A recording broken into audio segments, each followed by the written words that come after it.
The secret World War II mind armor trick soldiers used to beat fear and freezing death. Fear doesn't wait for the battlefield. It hits first, hard. And in World War II, soldiers knew something brutal.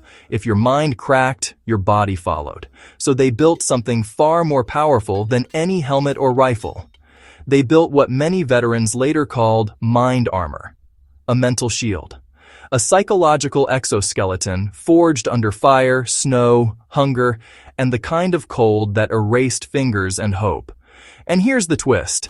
This wasn't mystical, complicated, or reserved for elite forces.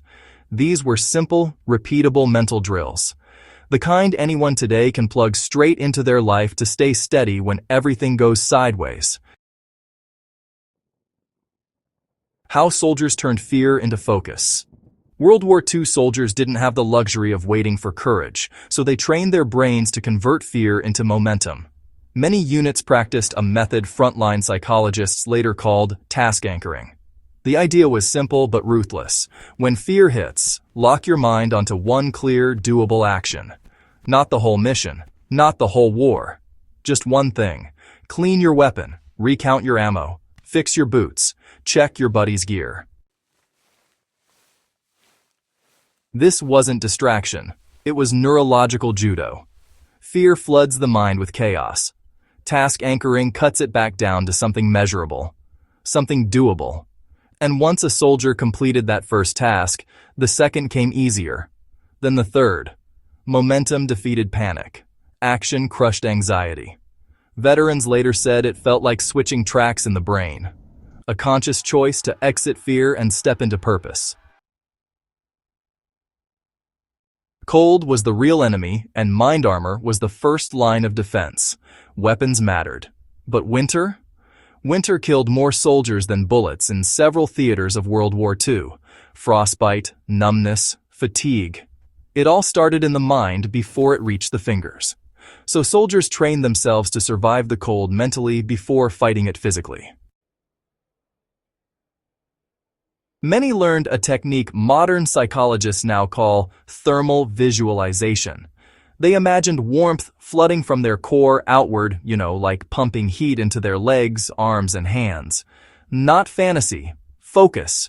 When the brain becomes convinced heat is building, your body listens. Blood vessels relax. Circulation improves. Pain shifts. Rituals became weapons. You might think rituals belongs in a monastery, not a battlefield. But in World War II, rituals were survival tools. Micro-habits that stabilized the mind in the middle of chaos. Things like lacing up boots the same way every morning, tapping a helmet twice before stepping out, repeating a single simple phrase before moving position. The secret wasn't superstition. It was repetition. Repetition rewires neurons. Rituals reduce cognitive load. When your mind is overloaded, ritual gives it a familiar track to run on.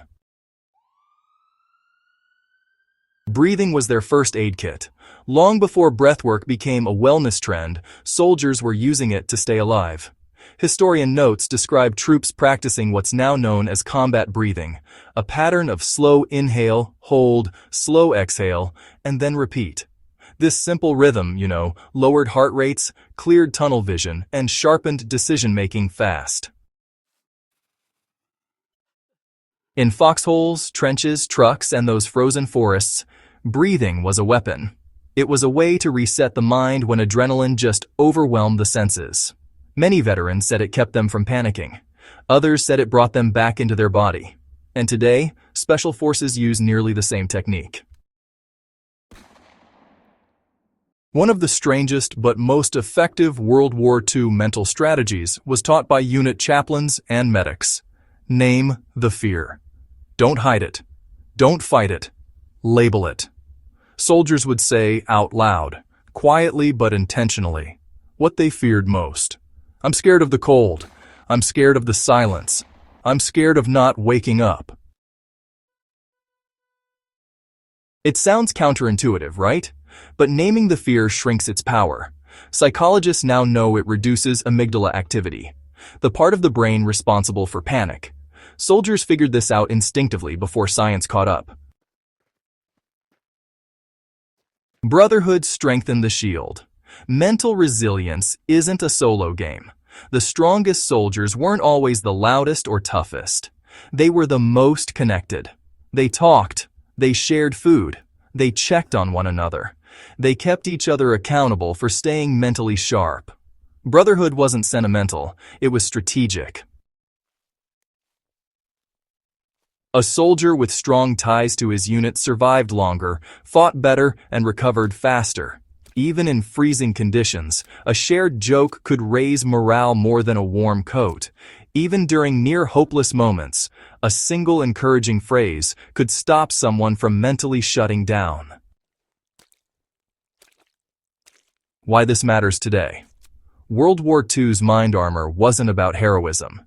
It was about staying human in places designed to erase humanity. Fear, cold, exhaustion, loss.